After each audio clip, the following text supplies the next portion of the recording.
The renowned and beloved book by C.S. Lewis, The Chronicles of Narnia, The Lion, the Witch and the Wardrobe, has evolved. 98, 99, 100. Ready or not, here I come. Edmund, Susan, Lucy, Peter, Aslan the Lion, the Wicked White Witch, the magical land of Narnia. These are characters and places that have loomed large in the imaginations of children around the world for more than half a century. They are the stars of one of the greatest series of books in children's literature, The Chronicles of Narnia. The Chronicles of Narnia are classic novels, and now The Lion, the Witch and the Wardrobe has been made into a blockbuster movie and video game. A new generation of children will be experiencing for themselves the magic of Narnia. On the first morning, the children decided to explore the big house. It was full of interesting things and unexpected places. One room had a suit of armor in it. Another, all hung with green, had a harp in the corner. And one room was quite empty, except for a big wardrobe with a looking glass in the door. Chronicles of Narnia have been phenomenally successful ever since the first publication of The Lion, the Witch and the Wardrobe way back in 1950. They progressively sold more and more copies right around the world in about 30 languages. I think they're up to somewhere close to 90 million copies worldwide. The Chronicles of Narnia are the work of an English author, C.S. Lewis. A tutor at Oxford University and a good friend of J.R.R. Tolkien, author of Lord of the Rings, Lewis gestated on the ideas that he would later incorporate into his masterwork for many years. But it was not until 1950, when he was 52, that the first book in the series was published. Well, funnily enough, my stepfather, C.S. Lewis, had the nickname of Jack from when he was a very small child. And when Jack was about 16 years old, one day there popped into his head the image of a fawn in a snowy wood with a whole bunch of parsnips and an umbrella. And it made some kind of impression on him, but he never did anything with it until many, many years later when he was about 50. And he decided he would try to make a story out of that image and began to work on it. And at the time he was having nightmares about lions, one particular huge lion in particular. So he then found that the lion leapt into the story and dragged the rest of the story with him. That was really the origin of The Lion, the Witch and the Wardrobe. Narnia came into my life, obviously, as a child. It was one of the first books that I really got into. And as a teacher, it's one of the classics that one feels obliged to deliver to children. The film of The Lion, Witch and the Wardrobe has been a very, very long time in gestation. I suppose I've been dreaming about it, scheming it, talking about it for the better part of my adult life. My sons, my children, they remember me all of their lives dreaming, scheming and talking about making a movie of The Lion, the Witch and the Wardrobe. But it's also, of course, noteworthy that the technology has not existed to make a movie of it doing the book justice until very recently. But it's not just the movie that will bring the world of Narnia to life this winter. A new multi-million-dollar video game developed in conjunction with the movie for the first time allows children to create their own adventures in the world of Narnia. Moving from the movie, which is a well-known, accepted medium nowadays, into the video game area is it's an uplifting experience in some ways, because every child throughout the history of the book has longed to be able to go to Narnia. I don't really think that anybody amongst the general public has any idea of the background of what goes into making a movie to start with. But if you take then the making of a game from the movie, it's probably more complex in a sense, converting the movie into a game than converting the book into a movie. Los Angeles 2005, home to the greatest computer show on earth, E3. Ensuring that the video game joined seamlessly with the movie was the job of Andrew Adamson, the director of Shrek and Shrek 2, and now the director of the first Chronicles of Narnia movie. There's a very specific look to the world of Narnia, which I think is an original world that people haven't seen before. And we really wanted to make sure, in partnership, that the game had that look as well. Before we even started shooting the film, we were having discussions about how to integrate the film aspects into the game and vice versa.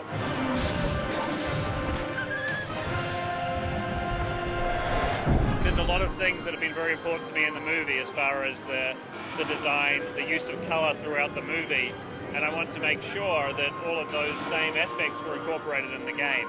Basically, a very important part of the film is the world of Narnia. Cheshire, England, home of game developer Traveller's Tales.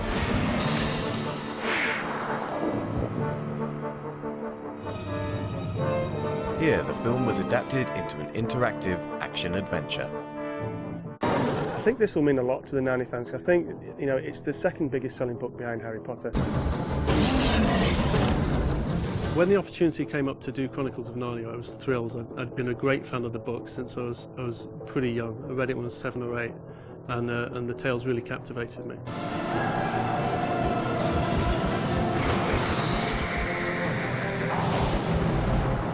It's my job basically to take the game through from conception through to final gold master. The biggest challenges we've got is obviously we're going day and date with the film, is making sure that the game that we produce mimics the film that's going to get released.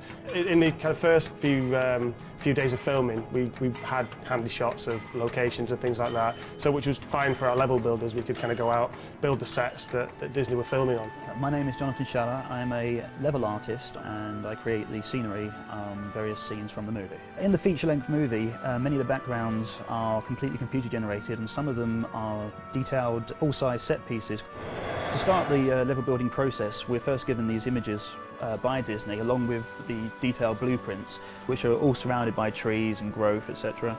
From tracing over the blueprints, I can loft very simple shapes from these spines, go to a lofting of the surface, and you will see it fill itself in with a very simple shape here. I can now go into this shape and I can manipulate it further. Over a series of hours, this will come closer to looking like one of the houses from the Allies enclave.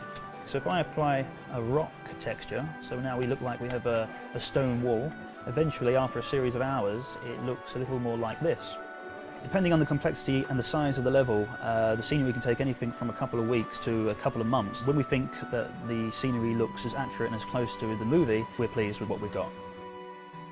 The team at Traveller's Tales faced huge challenges in accurately adapting the movie into the game.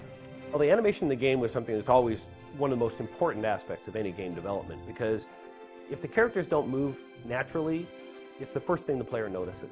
We receive photographs of every maquette that's made of every creature, which is our first point of reference really. We can then give that to our model guys and they can start to build the creatures. I'm Anthony Whiteley and I'm lead animator on the Narnia project.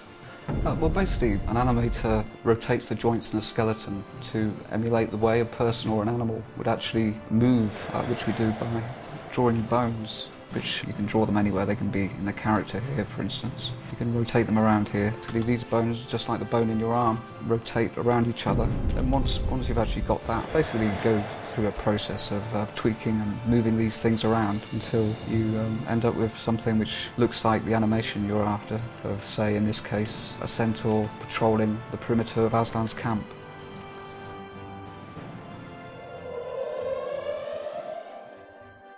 Once the artists have built the levels, we obviously have to put them in the game. The more complicated process that we spend a lot of time on and a lot of work in is putting the creatures into the game. So one of the first processes we go through is we have to lay out for the creatures pathways so that they know where to go. So for example, I can start laying out a path to bring the creatures round into the level.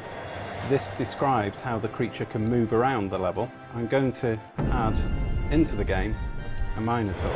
So now he knows how to move through the level. He's in the level, obviously, and he now knows how to interact with the player, how to attack when he should stay back. Throughout the game, short animated movie clips called cutscenes help tell the story. I'm Bill Martin, the lead cutscene animator on Narnia. Well, to the game as a whole, the cutscenes, apart from explaining to the player where they are and what's coming up in the game, they expand the whole experience, I think. They give you a taste more of the film and give you a richer experience for when you're playing the game. Well, we start off with a level design document that outlines everything that's needed in each level, and within that we're told what cutscenes are needed. From that, Disney supplies us with a storyboard which gives an outline of the general timing and the cuts and what characters are in there. So we take the game level into the computer and place the characters and the cameras in there, cut it together so we've got a rough timing so we know it's working okay. In this cutscene, Edmund's been captured by the baddies. The centaurs are coming to rescue him. When the scene's been blocked out and all the camera cuts are in, then you hand over to the sound guy who will put in a placeholder track with voices.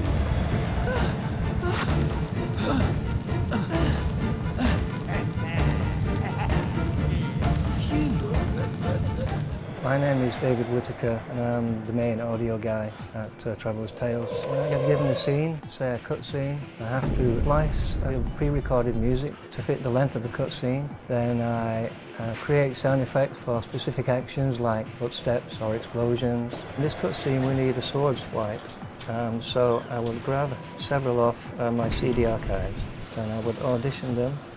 I would place it on the timeline in relation to where the switch needs to be. So the guy's going to swipe his sword. Huh? Who's there?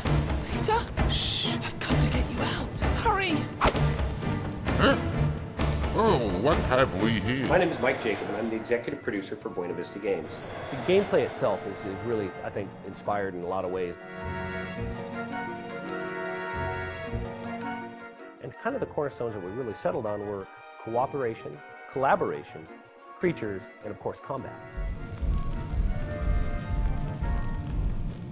One of the great design ideas was to be able to team the kids up, and you can actually link them together. So when their power meter gets up to the top, you can actually run any of the two children up next to each other. Each of them connect up in different ways, and we leave it up to the player to choose how to link the kids up and when to link them up and how they want to use them. For instance, Peter might link up with Edmund. And they actually do this great spinning move that's kind of reminiscent of a giant whirlwind. And as they're flying and flying around, they'll be able to take on creatures in combat. They can blast their way through objects or obstacles that might be too hard for them to do individually.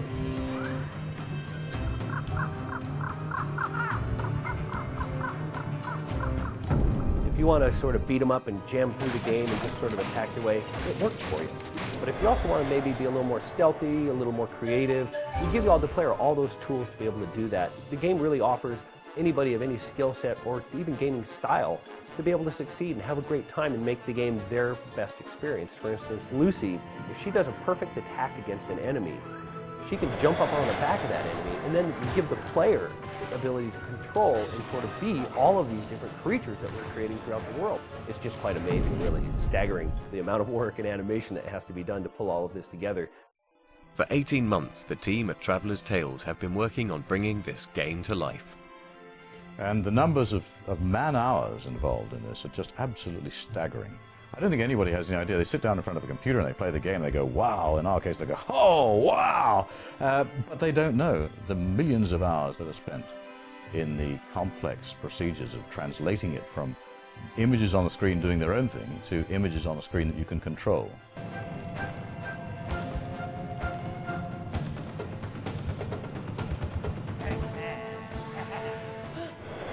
Now with the new video games and the computer games, the children can actually not only get into Narnia, but they can control what their protagonist, what their particular character does in Narnia.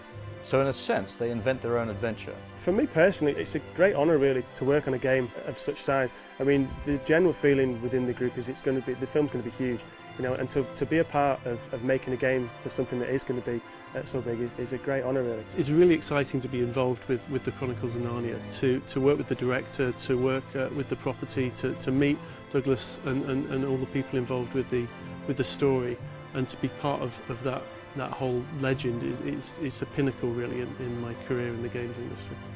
Now, with the advent of these computer and video games that we're producing, taking off from the movie, people all over the world will, for the first time, without a wardrobe, be able to go to Narnia.